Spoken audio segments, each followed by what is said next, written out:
उपचुनाव की तारीख तय हो जाए, उसके बाद चुनाव लड़ेंगे।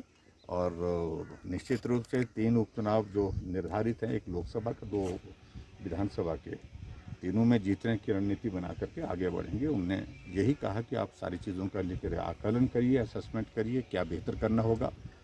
और पार्टी जो जो भी इस सिलसिले में निर्णय लेगी, उस में आगे बढ़ कर के हम पार्टी की जीत को सुनिश्चित हिमाचल प्रदेश में सब मिल करके करने की कोशिश करेंगे। सर, 2022 के चुनाव के मद्देनज़र केंद्रीय नेतृत्व से किस तरह की बैठक एंड बातचीत हुई है? जिस तरह से बताया गया कि MLAs एंड मिनिस्टर्स के रिपोर्ट कार्ड भी सौंपे गए हैं।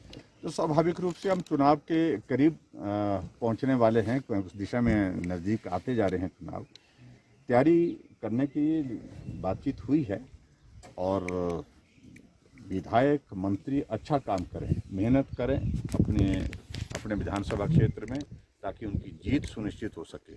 उन सारी चीज़ों के लिए बातचीत होती रहती है, पहले भी बातचीत होती रहती है, लेकिन अब की बार भी बातचीत हुई है और इस बात को सुनिश्चित करेंगे कि विधायक और मंत्री काम करें और मेहनत करें, ताकि भारतीय जनता पार्टी की सरकार 2022 में फिर से बन सके। इतना ज़रूर है, जब बदलाव की बात होगी उस सारे विषय में आपको सूचना दे दी जाएगी। जब भी बदलाव होगा जानकारी मिल जाएगी, लेकिन फिलहाल इस सारी चीज़ के लिए हमको बेहतर ढंग से काम करना है, मिल कर के काम करना है। पार्टी और संगठन को मजबूत, ये पार्टी संगठन को और उसके साथ सरकार को मजबूती कैसे मिल सकती है, उन सारी बातों को लेकर के सुनिश्चित करने की ज़रूरत जहाँ जहाँ भी लगती है, उन सारी चीज़ों को लेकर के हम करेंगे। डिमांड आ रही है, नेताजी नगर बनाए जाने की मांग आ रही है, पहले शिमला की भी मांग आई थी। क्या गवर्नमेंट इसको कंसीडर करेगी या issue should not be discussed? अभी तो हमारे ध्यान में आया नहीं ये विषय, आपके ध्यान से आया विषय। सुब्रमण्यम स्वामी ने जो पत्र लिखा है राज्यपाल, लेकिन मंशा क्या है सर सरकार? लेकिन अभी तक इन सारी चीज़ों को लेकर के कोई बड़ी इस प्रकार की मंशा नहीं है। मैंने कहा कि अभी तक इस तरह की हमको जानकारी भी नहीं आई है कि भी बदलने के लिए आगे कोई आए। तो क्या चाइना बॉर्डर और जो मिला है, क्या उस सारी चीज़ के देखिए जानकारी जितनी का देनी होती है वो जानकारी दी है। उसके बाद अपने आप जो है वो मंत्रालय में जो है अपने फीडबैक से, क्योंकि वहाँ उनके पास मैकेनिज्म फीडबैक का बहुत बेहतर होता है, पर्टिकुलरली बॉर्डर एरिया का। लेकिन एक इस प्रदेश के मुख्यमंत्री होने के नाते मेरा ये दायित्व बनता है, तो वो जानकारी आगे में सर, जैसा आपने कहा सोशल मीडिया में चर्चा हो गई है, मंडी पार्लियामेंट्री से आपके मंत्री महेंद्र सिंह का नाम सोशल मीडिया में चल रहा है, क्या वास्तविकता है? क्या कोई चर्चा हुई? सोशल मीडिया को कतई भी गंभीरता से ना कोई लेता है, ना लेने की ज़रूरत है। पार्टी निर्णय करेगी किसको चुनाव लड़ाना है, और पार्टी चुनाव लड़ाने के लिए जिस व्यक्ति के लिए निर्णय करेगी उस पर एक चिंतन होता है, मंथन होता है, फीडबैक लिया जाता है। उसके बाद पार्टी की एक लंबी कंसल्टेशन के बाद जो है पार्टी का नेतृत्व निर्णय करता है। सोशल मीडिया कोई आधार नहीं होता है, और सोशल मीडिया जिस प्रकार की कुछ चीज़ों की जो खबरें चलाने की कोशिश करते हैं, मैं बड़ा स्पष्ट कह रहा हूँ इस सारी चीज़ को कि उससे कुछ नहीं होने वाला है, और उल्टा उनकी जो है फजीहत होती है।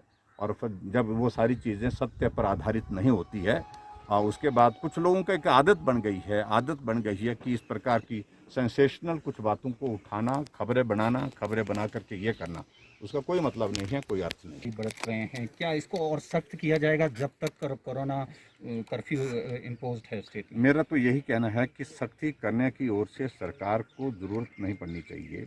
लोग स्वयं आगे आ करके कोविड से बचना है, कोविड से बचाना है खुद को भी और दूसरे को भी। ऐसे में थोड़ा अपने आप सेल्फ डिसिप्लिन को जो है वो मेंटेन करने की कोशिश करें, कोविड के प्रोटोकॉल को उसका पालन करें, और उसके बाद विचार करेंगे। कुछ रिलैक्सेशन देने के लिए कुछ आग्रह आ रहे हैं, क्योंकि कोविड के मामलों में कमी आई है निश्चित रूप से। अब हमारे पास काफ़ी तेज़ी से नंबर हमारा एक्टिव केसेस का कम हुआ है, तो ऐसी सूरत में कुछ बातें करने की ज़रूरत होगी तो विचार करेंगे। लेकिन अभी तक 11 तक जो निर्णय हमने किए हैं, बसेस को लेकर ज़्यादा डिमांड होती है। पब्लिक ट्रांसपोर्ट के लिए मांग है, बिजनेस एस्टेब्लिशमेंट्स को ज़्यादा समय तक खोलने की बात आ रही है। इसके अलावा और भी कुछ चीज़ों को लेकर के आ रही है बात। ये जो हमारे बॉर्डर पर एंट्री का विषय है, जिसमें रजिस्ट्रेशन की एक प्रोसेस हमने रखी है, अभी तक उसमें परिवर्तन करने के लिए कह रहे हैं कि अब खोल देना चाहिए।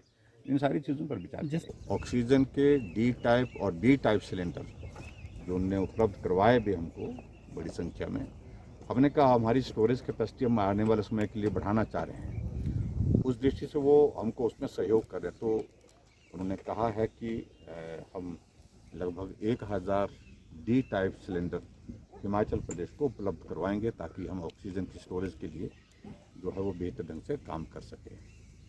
और इसके अतिरिक्त और भी विषयों पर उनसे बातचीत हुई है।